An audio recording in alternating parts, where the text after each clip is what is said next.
Okay, let's do a replay review.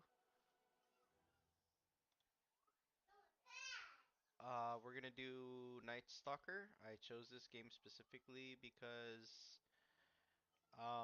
Nightstalker is very meta right now, very strong, and I think we can kind of see what we need to work on as far as our offlane goes. I did have a Nightstalker game. Let me see. It's been a while. Uh, Anyways, I don't know if played so many games recently. Nightstalker, here we go. Nightstalker, here we go.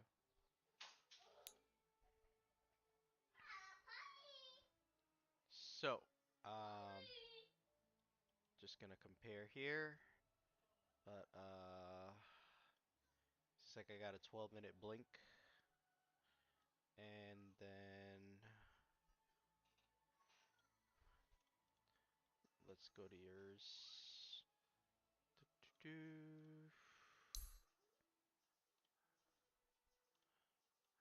Okay. Oh wow. Okay, this is a very big mistake. Okay. Okay, we're gonna clear. There's a lot of things we have to work on. So I have Blink and BKB in 22 minutes. You went Echo Saber and Shard. Okay, so let me give you a little bit of context with Nightstalker and how he's played. Very strong hero now. Hey, buddy. Dire's turn to pick. Hey, pick that. Hayden, pick that up. Remember that a true that? competitor honors applause. Hey, babe, can you give me a paper towel? Hayden made a mess. No, no, no, no, no.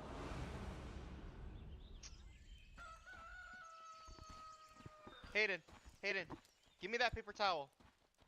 Give me the white paper towel on the table. It's in the bag. Give me that. Bring it here. Here, here. Ah, here. Give it to me. It's okay. It's okay. I'll clean it up. Don't worry None on about this stage shrink from a fight. When I say a thing, you know it's true. So I'm calling it right here and now. This one's in the bag. Okay, so first thing you need to understand is why is Nightstalker good this patch? Not right now. Okay, so if we go to Nightstalker,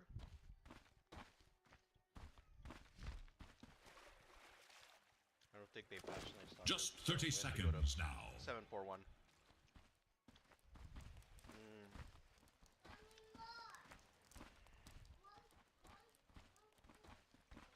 Okay, so obviously all the passives are gone. Alright, here we go. So why is he so good all of a sudden, right? Well, Nice. Have to happen eventually. First blood, everybody. First blood. I've been wanting to say that since this all began. Hayden, out of here. Okay, so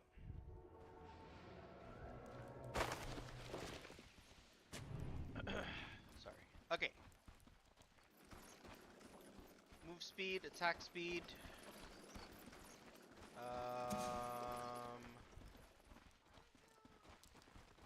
What I like about what they did here is I feel like they brought the old basically how it works. It's just his move speed and attack speed, right? And when it says right here. I hadn't spawned yet. You were unworthy to us. Oh, sorry. Okay.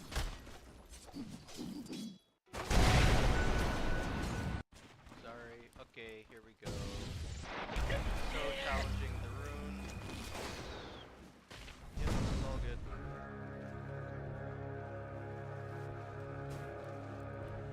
Not so fast, mountain. First Okay, right here. You stop right here, you block the wave. blood. I've been wanting to say that since this all began. So this is wrong.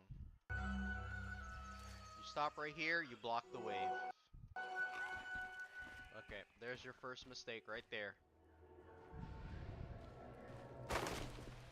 So, no blocking of the wave for whatever reason.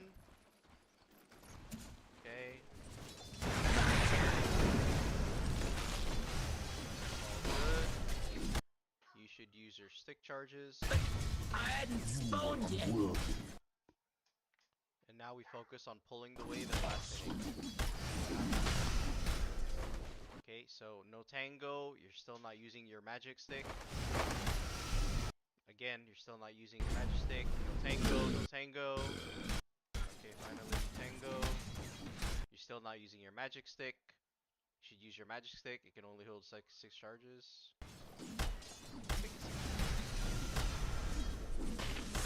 Deny, bring the wave back, tango up. I would even buy a mango, bring out another mango so you have mana.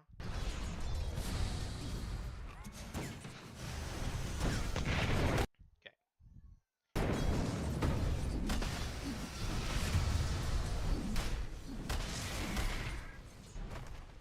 Okay, so we've talked a little bit, think about this a while ago, and we have to understand certain things, right?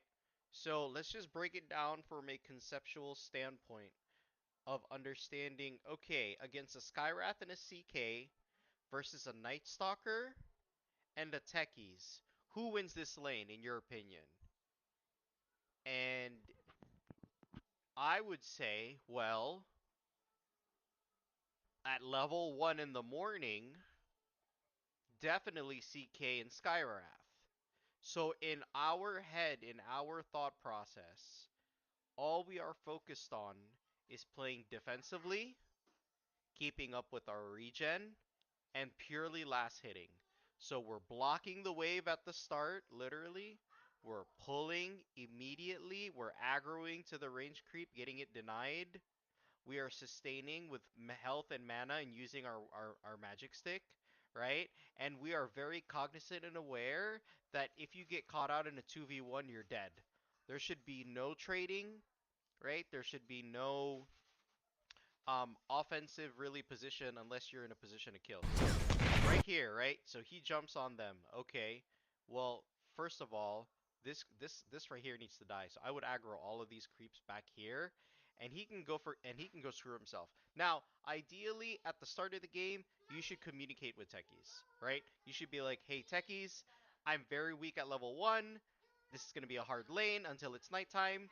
So, can you just pull? Can you not be so aggressive?" I mean, you'll see it right here. He's being aggressive. And this is not a good thing because it forces you to do things that you don't want to do. Because what you want to do is aggro these creeps to the range creep, okay? But because of his play, now you're forced to do things. See, now you're like kind of like trying to walk up, walk back, and then you're like, okay, let me get the range creep.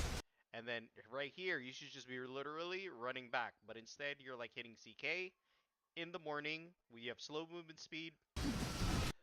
So this is wrong. This is wrong right here. You're running. You're running all the way back. There should be zero trading. See right here? If he had, if you get pinched, you die here instantly. So much damage for no reason. See, and now this is bad. This is bad because we've lost a lot of health. I mean, they are low too because of techies, but it makes your job harder to sustain in lane. Okay? Now you're gonna play scared because of your health. Okay, so here's the thing. Okay, okay. Your void is literally used for last hitting creeps. That's it, or killing the hero. Throwing this level 1 void on a Skywrath does nothing. See, you throw it there, and for what reason? What does that do? Aside from hitting him with 80 damage. It is so useless to spend your mana for that. You have 11 magic wands charges. So, I would already hit that and tango up. Okay, the aggro's fine. Okay, so Skywrath is not in lane. You and Techies are here. Now is a good time to like hit this guy. You see where I'm saying? You have to understand the lane dynamics. Skywrath is low and left. Therefore, you guys should be going on this guy. Like right now, literally, like right now. I would like to trade. Because Skywrath is probably going to pull. Or I think he's pulling. Okay, he's back. Okay, whatever. So now we're cautious. We should aggro here. We should aggro. We should aggro. We should aggro. Should look to their middle tower. Very slow on the aggro. We should aggro again. Okay, we should aggro these creeps again right here. You're not aggroing. Okay, they're getting the Lotus Rune.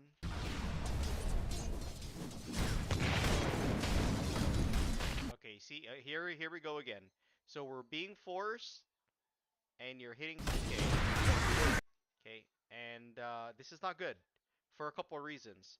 Number one, I already told you about the trading system, right? We only want to take favorable trades. You only want to hit a hero, literally, when it's like, okay, CK has pretty good armor. You're not going to kill him. So why bother hitting him? Like, hit this range creep. Hit this range creep. Forget this guy. This guy, if you communicated earlier on, like, hey man, we need to play defensively in the morning, and he's not doing it, just forget him. See, it's a waste of time. And all of this is bad for many reasons. Number one, you're trading against CK. Number two, Skywrath is still alive. He's right here. Number three, there's like 5 creeps hitting you, and he's getting hit by 1 creep. So this is not a favorable trade. We want trading to be full advantage on our side with potential kill threat. There's no potential kill threat for you. For him, yeah. For him, he wants to trade. Why? As the things that I've mentioned. He has Skywrath right here. He has 5 creeps. He has a Lotus that he's gonna pop, and this is horrible for you. See, and you didn't realize that. You were thinking, okay, well, I'll pop my wand and kill him. But you forgot about Skywrath. You forgot about how many creeps are hitting you. So, again, if we're making the decision to try and kill a hero, we have to have at least 2 to 3 advantages. CK meets those advantages. You don't.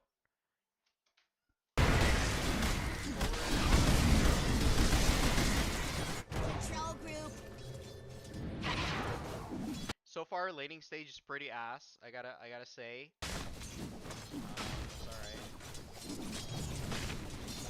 Dire's middle tower is under attack. Selfish.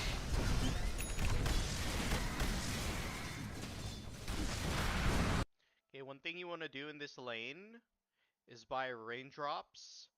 Very good against Sky. Kill spree! Techniques is feeding, that's fine. Okay, right here, we have to be cognizant of our position. It is scary. Okay, CK can is it Reality Rift?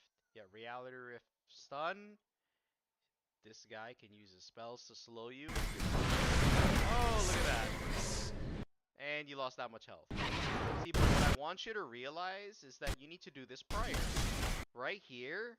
Right here. Literally, you should realize I'm going to walk over here. Because walking this way is going to get you killed. And yeah, Techies is not here. And it's so funny. I literally... And now you lost all your health. Dire's top tower is under attack. Okay, so now it's nighttime. Things kind of changed a little bit, right? All of a sudden, we're obviously a lot stronger with attack speed and movement speed. So we can kind of use that to our advantage, but we're too low with our health. So you guys keep hitting CK, and I would argue that it would probably be better to pull the lane first of all back here, and then catch the Skywrath. That's a lot better. Also, right here, I would go for the 6 minute. So, okay, so right here. So you're hitting CK again. we talk about trading. This is a horrible trade for so many reasons. How many advantages does CK have to take this trade? Let's see. He has Skywrath. He has the creep. It's in his equilibrium. So I would say this is a good trade for Skywrath. Not for you. Therefore, you should not be taking this trade. See, and right here, as soon as let Techies do whatever he wants to do. Who cares? Go here, get the Lotus at 6, reset, pull the wave.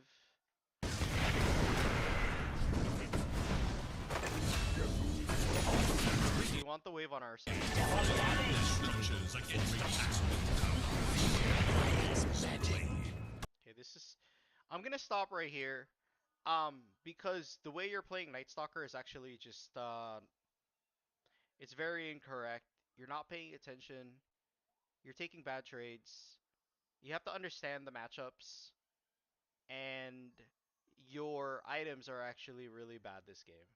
So the best way to show you is I will show you a replay of mine. Not to say that I'm a Nightstalker expert, but understanding matchups and playing accordingly is going to be able to help you. Alright. So I'm going to show you a very quick example. Dyer's turn to pick. You have to think about this in your head. You have to think about this in your head early on. So I'm going against Rubik and Clinks. Okay. So Rubik's and Clinks versus Venge and Nightstalker. Now, this is a hard lane, right? Number one, Clinks can just kite me all day with searing arrows. It's morning time. Rubik's gonna cast a lot of spells.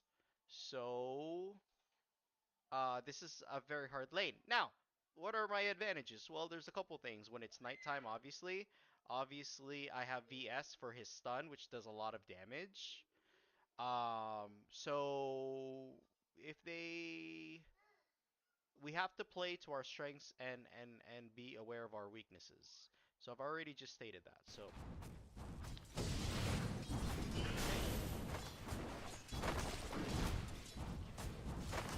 they're doing what they're supposed to do. Obviously, I can't just walk up there. Just trying to get some creeps. Sustain is important here. Aggroing. Okay. Okay. See, I can't just walk up there, so I have to be careful. If I just walk up there, I literally get bursted down with so many hits. So I have to be smart, right? Okay, waves on my side. You saw that? 2 range guys. And at 1:24, the wave is already on my side. And I have full health. That's what I want you to see in this replay. Because what most people would do, or what you would do, is walk up in there, get bursted, shotted down with all their range, and literally you'd have low health and you can't even walk up to this wave. So now that the condition is set, Clinks is half health. 2v1. He is pulling. The wave is on our side. Then yeah, this is a good time to do something. See? Right here. And I don't even force the issue because Rubik comes back. So I'm happy right now. So he's low. Waves on my side. We have mana. Using my Q to secure last hits. Okay. Because it's 80 damage. Fucking 80 damage. Still holding the wave. Holding the wave. Nice. Wave still on my side. Now they're gonna have to pull, and hopefully Venge has enough sense to disrupt the pull. He should be going right here and fucking up the pull. But that's okay. Alright, so he tries to pull. There is little hope for Dyer's middle tower. Oh, got the pull. There we go.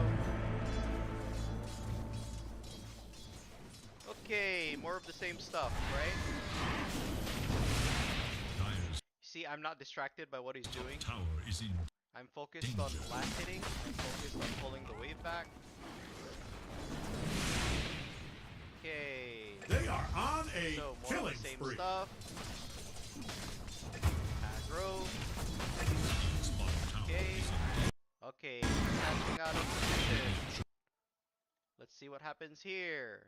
look to their bottom So tower. I hit him here. 2v1 isolate. Nope, nothing. Okay, no problem. But you see how like there are conditions met. See, like right here. See, creep is hitting him. He is low.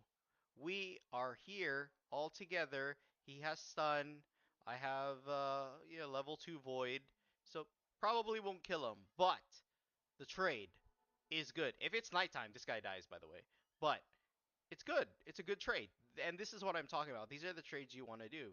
You want to be like, aha, he's low. Aha, creeps are hitting him. Aha, 2v1. Aha, Clinks is far away. Okay. Lost some health there. Alright, cool. Alright. Just denying their camp. Again, the wave is on my side. See how hard it is for them, and they're both range.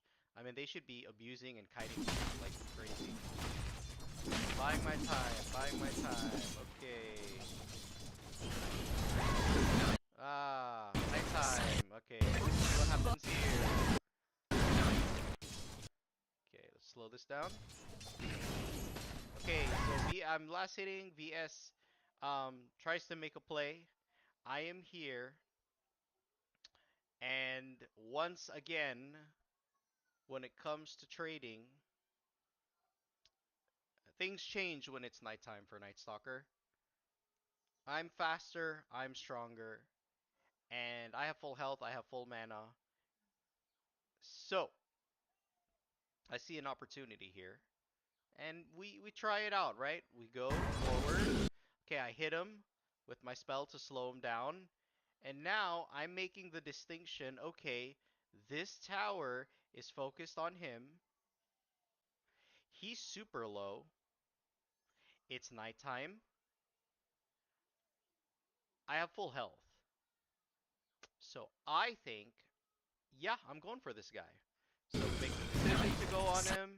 I activate the Crippling Fear for silence. And it's a good value because it hits both of them. So now I'm hitting Rubik. Hitting Rubik. Okay, now keep in mind, it's not like I'm chasing him without boots. I have boots here, it's nighttime, I have full health, my spell's on cooldown. I'm pretty confident in killing this guy. So, kill that guy. Now, right here, let's see what I do. I am not in a good advantage because the tower's aggro to me. Clinks is probably going to hit me, but there are a couple things working for me here. And this is where I want you to maybe like test your theory out. So in my head, I'm like, yeah, this is not a good position for me, but Venge is right here. The creep wave's is going to come hit Clinks. I think I can survive long enough to just test this theory out. You know, just kind of see what happens. So I'm like, okay, let me run back. The smarter thing would have been for me to run forward actually and not back here. Flesh But okay, I run back. me. So it looks like I don't. Okay, so now he decides to go on him. Okay, that's fine. And this is why this is. He stuns. I follow up just to see. This is just me just checking because I don't see. Now, as soon as I hit him here, I see that the tower is hitting this creep wave. So for me, that's grounds to just run at this guy, right? Why is that? Again, 3 to 4 conditions that we've met.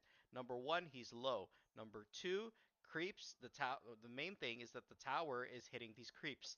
Number 3, I have glyph. I can glyph the creeps to extend harassing this guy. Number 4, it's 2v1. So again, I just named you like 4 straight conditions as to why I should go on this. Okay, kill him. Easy. how you play Nightstalker. Again, still nighttime. Again, conditions. See, me and Venge both understand. Both understand. Taking 2v1s, we have creeps. The creeps are aggro to the tower. So, hitting it. I glyph the creeps. Okay, I glyph the creeps. Facing this guy. Okay. Got him. I die. Alright, that's... I would argue I probably should have given it. But, like right here I should have stopped and just given up, honestly. I kill someone, I'm level 5, whatever. Alright, so, you don't want to give the gold back to the single laner. Alright, anyway, so we're winning the lane. Or at least, so again, still strong, it's nighttime. Okay. Now, this is gonna be a lesson that you need to understand. Why blink first? Okay, so when it comes to Nightstalker, his strength is to get on someone. That's why we wait for nighttime. For movement speed and attack speed, okay? So if you look at Dota 2 Pro Tracker, the generic build is the Echo Saber into Blink. The reason why I go Blink first purely is because I made the conscious decision that if I'm on top against 2 range heroes, I have nothing to fear when it's nighttime. So I go quick Blink. So as you can see, playing Nightstalker, try to put this in your head. I'll put this in the notes for you. But basically, these timings are very, very important. This is why we spend the time hitting creeps, pulling the wave back, and doing what we do, because we want a 15-minute blink. Now, I get mine at 12 minutes because I want mine super fast. I don't even go Echo Saber. I go straight into BKB. Yeah, that's just me. You can follow the build, but the build has to make sense. So why is Echo Saber good with Nightstalker? That's another thing we need to understand. Okay, so Echo Saber, learn items, Echo Saber. So Echo Saber provides damage, strength, and mana regen. Okay, so sounds like a good item because it hits those things, but mainly, obviously, it's the passive where you hit him twice. Now, I don't feel the need to hit someone twice because I'm already strong in lane against a Klinks and Rubik. For me, it's actually getting to them. Hence why I go Blink first. That is the conscious decision that I made in game to do that first, and it does pay off for me as we go through this replay. So let's fast forward here.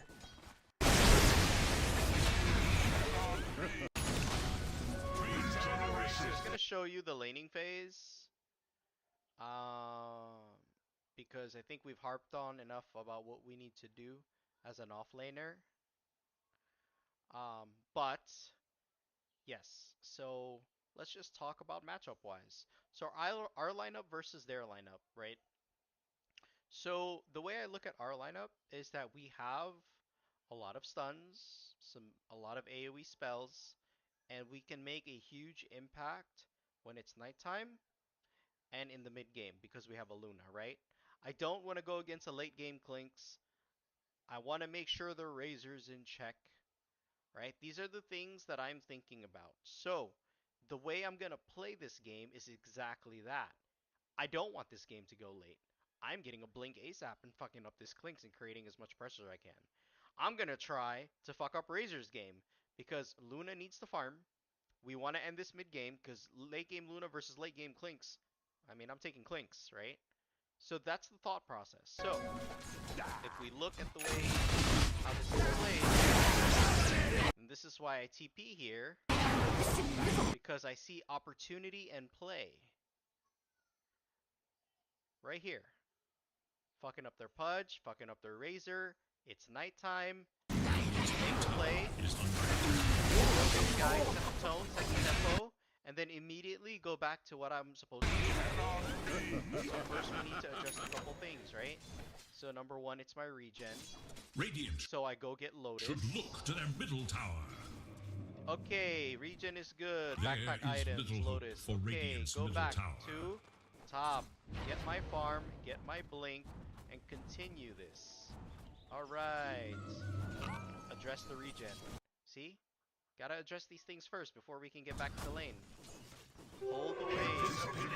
Now, ideally, I want to push Clinks out the wave, and I think I can do that. So now that Jakiro's here, now I'm like, alright, well, I don't want the wave here. I want the wave to push, so let's push this wave. I can turn it to nighttime with my ultimate, right? Okay. Just happy to be here. Gonna get my blink pretty soon. Okay, creating pressure on the tower, because that's what we're supposed to do as an offlaner. Here, chillin'. Dire's middle tower is under attack. Radiant middle tower. There is little hope. Looks like For I was gonna go Dire's bottom, middle but tower has play. fallen no more. I start pinging that I want. Dire's middle tower is under attack. That's a good play on them.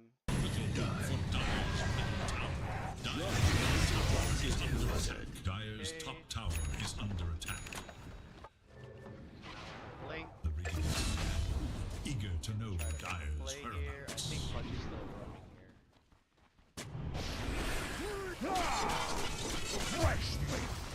So now they're putting 3 people top. That's their counterplay, right? So, in my head, since I am unable to push the tower, we play back. So, gonna farm this. Let me hit that, and then immediately going for the shrine. Gonna hit this green because I can't walk up here. If I walk up here, I die, right? 3 heroes here. So, I'm happy to be here. Okay, just getting creeps. And I'm gonna wait until they show on the map until it's okay for me to push back this lane. Okay, and there's nothing I can do with my team in these.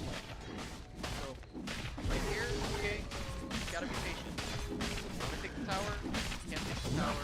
Pudge still missing. Okay, I still see Pudge and Clink's top. And that's how I'm approaching this game. You gotta take what you can get. And right now, they're diving. Doctor, I'm patiently waiting. Jakiro's TPing.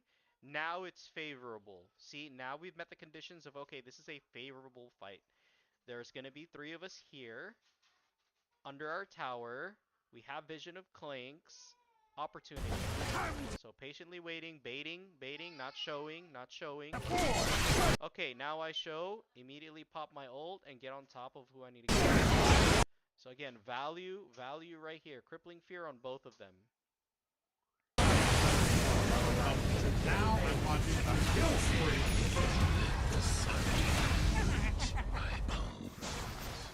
I wonder if there's something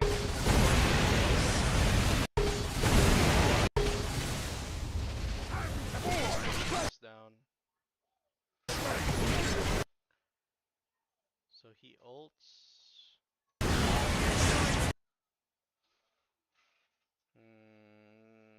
I don't think there's anything I could have done better here. If I go on okay, so that's my mistake. So instead of getting caught up for Pudge, I literally should have just hit Razor with Jakiro because Pudge was too low and Clinks would have to dive tower. So we should have killed this guy. I should have been here. That was my fault. But you get my point of understanding the conditions. You know, the main thing I want to stress out is that this fight has to be taken. Sure, I messed up the target priority, but this fight has to be taken. I am not running through to save Witch Doctor immediately. I am waiting for the opportunity for Jakiro to be here to TP, for them to use some of their spells on Witch Doctor to the point where, you know, he's low, but he can still survive, and then come in and then make a play. Anyways, I'm gonna stop right here. But yeah, so if we look and contrast between both replays, obviously your items are not good. Dota 2 Pro Tracker, but mainly I want you to think, okay, let me pull that up. Okay, Dota Pro Tracker says this, right? Okay, but in game you have to understand, should I get an Echo Saber? Should I get a 12-minute blink? Do I go Echo Saber / blink? Do I need a BKB? These are the questions that you need to ask. Like, okay, double bracer. Like everyone goes double bracer, right? Okay, cool. But like, is it necessary? Do I need 2 bracers? That's what I want you to think. Because once you can answer those questions, then it's like, okay, cool. Maybe you do need an Echo Saber. Maybe you need more mana regen and damage to sustain in lane, especially in the early game and hit creeps. Sure. Okay, fine. Maybe you don't need it. Trading. I think this lesson this session is trading. So 3 things I'd like for you to work on. Number 1 is recognizing, the fundamentals of offlane. You have to block that lane. You have to continue to focus and communicate with your teammate and say, "Hey, techies, this is a lane that it's gonna suck for the first morning, cause so just pull, please. Okay, just pull, and be less aggressive. Or maybe it's a good lane. Hey, we can immediately kill these guys, right? It's kind of rare because Nightstalker is not good in the morning. So predominantly communicate with your teammate. Let him know if he doesn't listen to you, then fuck him. Okay. So yeah, communication with teammate, fundamentals of prioritizing the wave under your tower. Trading is a huge thing for you. So understanding trades. And I already talked about that. How do we understand trades? We have to meet 3 to 4 conditions of a good trade. We need to have advantages on our side. And it could be creeps, it can be heroes, it could be position, it could be as many things as you want. But I need to see 3 advantages before you start hitting someone with the intention to kill, of course. Okay? Because I'd rather you last hit. That's at the end of the day. Yeah, okay, you burst down a support all the way down to 10 health. Whoop-de-doo, but you didn't kill him and you lost an entire wave. I'd rather you last hit. So zone him out, sure, but last hit. Do not miss the last hits. And items, obviously. I'd like for you to follow this cookie cutter build, but also to modify it and understand why you need certain things. Okay? And that's all I got, man. So hopefully that helps you. And yeah, Nightstalker is very, very strong. So just kind of continue to play around your ulti. Do not be taking fights without your ulti. Play in nighttime and understand I've talked about this in my replay, but understand the core of your role and what you need to do in the game. In my Nightstalker game, I realized that I'm going against 2 range heroes that are going to kite me. It's important for me to not take damage, to keep my health up, to pull the lane. If they're out of position, punish them, potentially kill them at nighttime, get an early blink, fuck up the Razor's gameplay, don't want to go against a late game Clinks, want to end this mid game, so immediately blink BKB, and that is how I played that game. So yeah, that is just keep asking yourself every single game. When you pick Nightstalker, how is this lane supposed to go? Is this a lane that I can win? Okay, it is not. How do I play this lane? When can I win this lane? When are there advantages, 3 to 4 advantages of trading? So gotta ask these questions and got to address them in game. But okay, hope